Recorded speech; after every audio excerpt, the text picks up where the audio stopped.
It's the Happy Families podcast. It's the podcast for the time-poor parent who just wants answers now. I'm terrified. We've got a whole generation of kids coming through that have got such massive digital footprints now. I actually tell them to delete everything and start again once they're over the age of 13. And now here's the stars of our show, my mum and dad. Every now and again, something pops up in the news that makes every parent take a quick intake of air and then think, oh no, it would never be my child. And yet technology has changed the way we live our lives and particularly the way we raise our kids. Oh, and the way they engage with the world. Today, I want to have a very important conversation about an issue that's arisen in the news in the last couple of weeks. The Washington Post, via a journalist by the name of Julie Jargon, has shared some information about how girls are getting increasingly rewarded with huge followings on TikTok as they become increasingly risque. And my guest on the Happy Families podcast today is Kirra Pendergast. Kirra looks after runs a business by the name of Safe on Social. Kirra is somebody that I've been watching and admiring for a long time and had a handful of really great conversations with over the last several years. She does extraordinarily good work in schools, in organisations, with sporting, like major national level sporting clubs, helping people to navigate the online world safely after having some significant experience and, unfortunately, negative challenges in the world of technology herself. And Kirra joins me today for this conversation about our girls and TikTok. Thanks so much for being on the Happy Families podcast, Kirra. Thank you for having me. So let's talk about girls and TikTok. In fact, let's talk about TikTok generally. The idea here is that when people see your stuff and they like it, TikTok has an algorithm that says, let's let everyone see it because more and more people are liking this. That's the general rundown, right? Correct. That's correct. It's, TikTok has got a really flawed algorithm, to be honest, Justin. It's just starting to show kids more of what they don't want to see as well. It's like anything that they may hover on for a tiny little second more than anything else will keep appearing in their feed.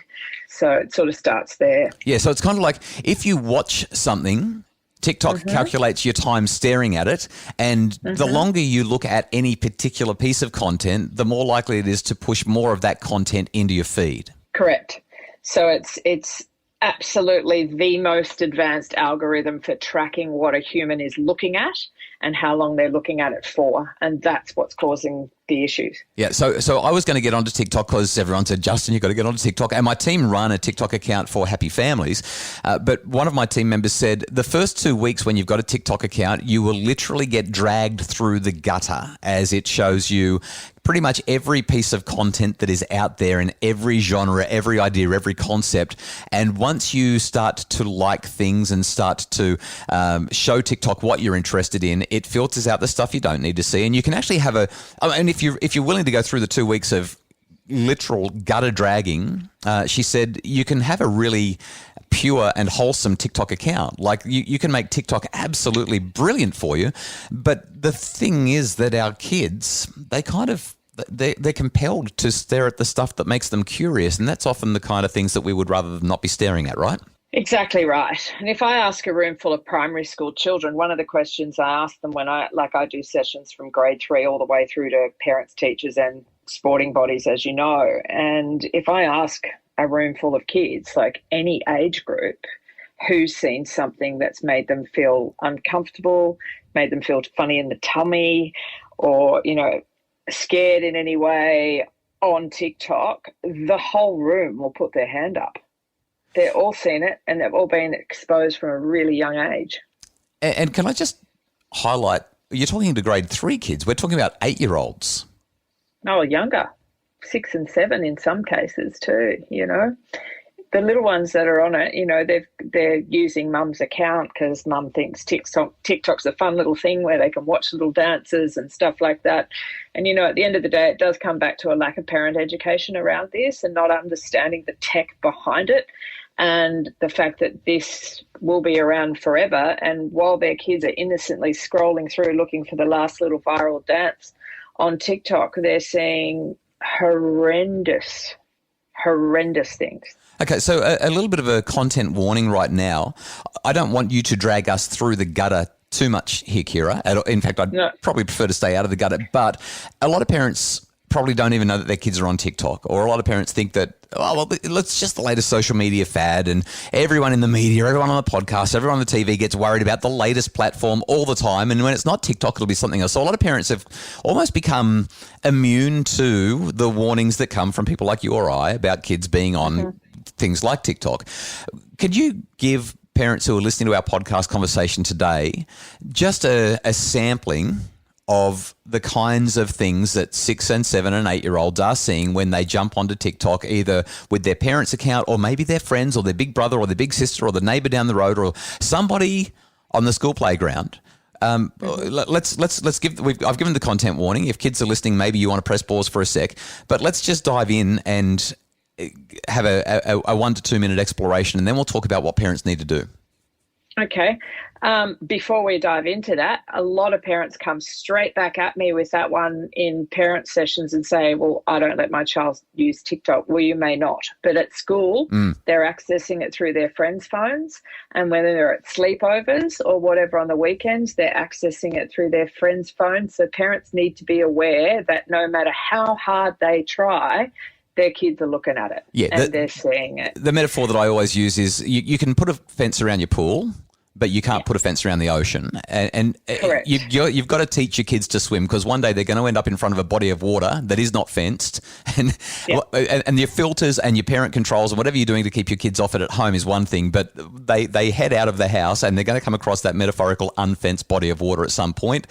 What are you going to do then? So the things, like, to answer your first question there about what they're exposed to and not going too far into the gutter, I'll just use subject headings: self-harm, eating disorders, racist violence, hate crimes, war, genocide, you name it, it's there and it's graphic. And the latest one was the shark incident off Sydney a few weeks ago, and the graphic unedited video circulating around TikTok. If you had a little one that was into baby shark and type that in, think about what was coming up instead. After the break, we're going to have a deeper dive into what Julie Jargon wrote in the Washington Post about these sexualized images and the sexualized algorithm on TikTok, and get stuck into an important... I mean, this is the podcast for the time poor parent who wants answers. We're going to get stuck into the important question of how do we talk to our children about staying safe online,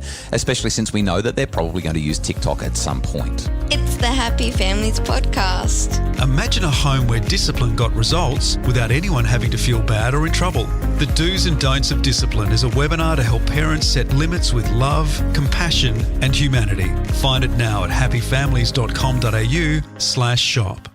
It's the Happy Families Podcast, the podcast for the time poor parent who just wants answers. Now, my guest today on the podcast is Kirra Pendergast, the CEO of Safe on Social. And Kirra, this conversation matters so much, and I'm sure that a lot of parents are going, I had no idea that TikTok was this. Let's dive into this Washington Post article. I just want to read a smidge of this to you. When Julia Anderson joined TikTok at age 16, writes Julie Jargon, her first video featured her family's home renovations. It got 5 likes.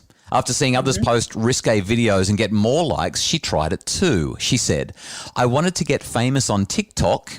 Can I just pause on that? I wanted to get famous on TikTok. How many teenagers are saying, that's it. That's my goal in life. I want to be famous, and TikTok's the way to do it. And she said, and I learned that if you post stuff showing your body, people will start liking it. Julia's now an 18-year-old high school senior in California. And what Julie Jargon basically says is mental health professionals around the country are growing increasingly concerned about the effect of teen girls posting sexualized TikTok videos.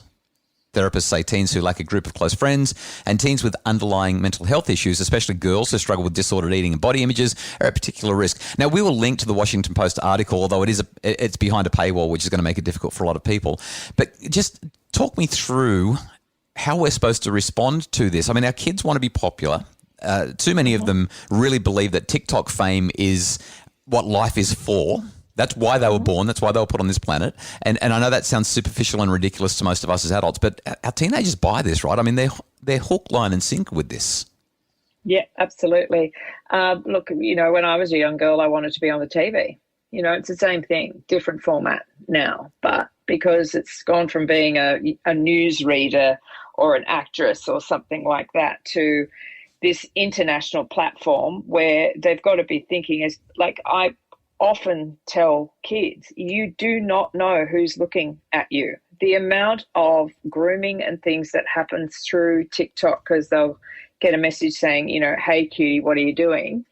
And they'll say, I'm, just in my bedroom. What are you doing? And the person responding says, I'm about to get in the shower or I'm in bed. And, statistically from the Australian Centre to Counter Child Exploitation, they'll say it's something ridiculous, like 18 seconds before a child is that far into a conversation with a potential online predator that it's really difficult for them to back right out of it. There's that side of it that parents need to be aware of. And I've got to interrupt you there, Kirra, because the 18 seconds, it sounds shocking, and yet I've spoken with teenage girls. When I was writing Misconnection, my book about adolescent girls, one girl told me, and this wasn't even on TikTok, this was just via a messaging app, she had met a friend in the mall, and while they were hanging out, a friend of that friend showed up.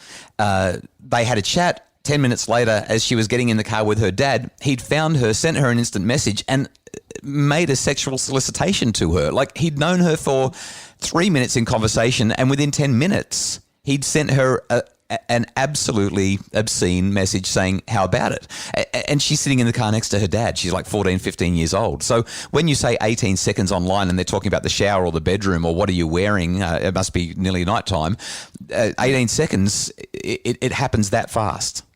That's correct. And the other way that it happens super fast is with little ones unsupervised playing Roblox. I've had a 10-year-old that was playing Roblox against her boyfriend, and I say that trying to attempt inverted commas because she said to me, she came up to me after one of my workshops in a little regional town and said that her boyfriend in America had asked her to follow him on TikTok because as soon as they move them from one platform to TikTok, it opens up a video message section. So they're able to share video messages with each other. And what happened with this 10-year-old is she was convinced to send videos of herself and she would ask for a video back and he said his camera was broken. And it went on and on and on. And this person found out everything about her. So this little one that I'll never get her face out of my brain was standing in front of me, trembling with tears streaming down her face, saying, please don't tell my mum because she won't let me use TikTok and Roblox anymore.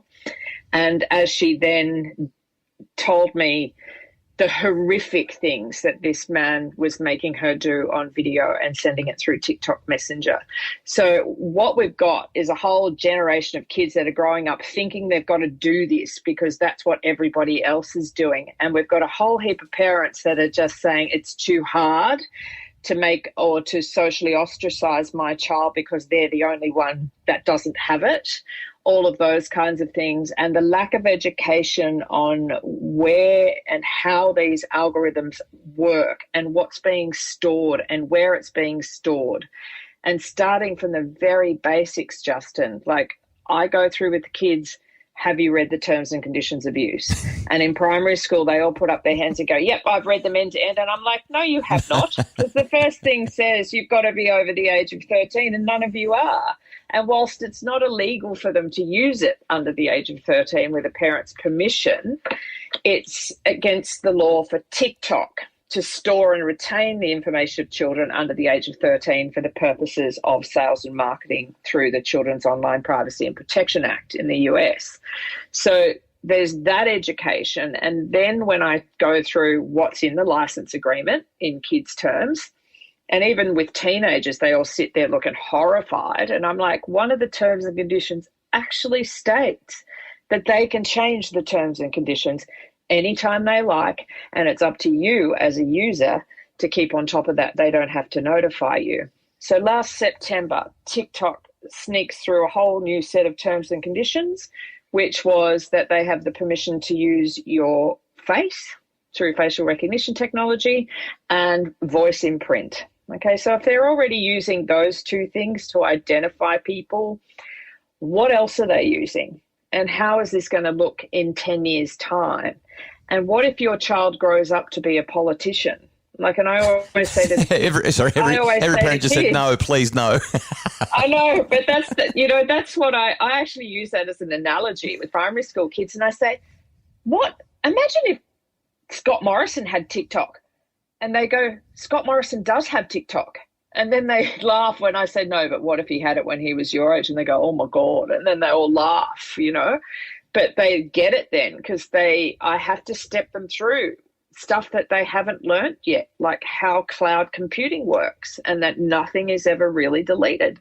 There's backups upon backups upon backups, and there's people taking screen recordings and screenshots, and you don't know where it's going to go. So as soon as you post something, it's out there forever somewhere.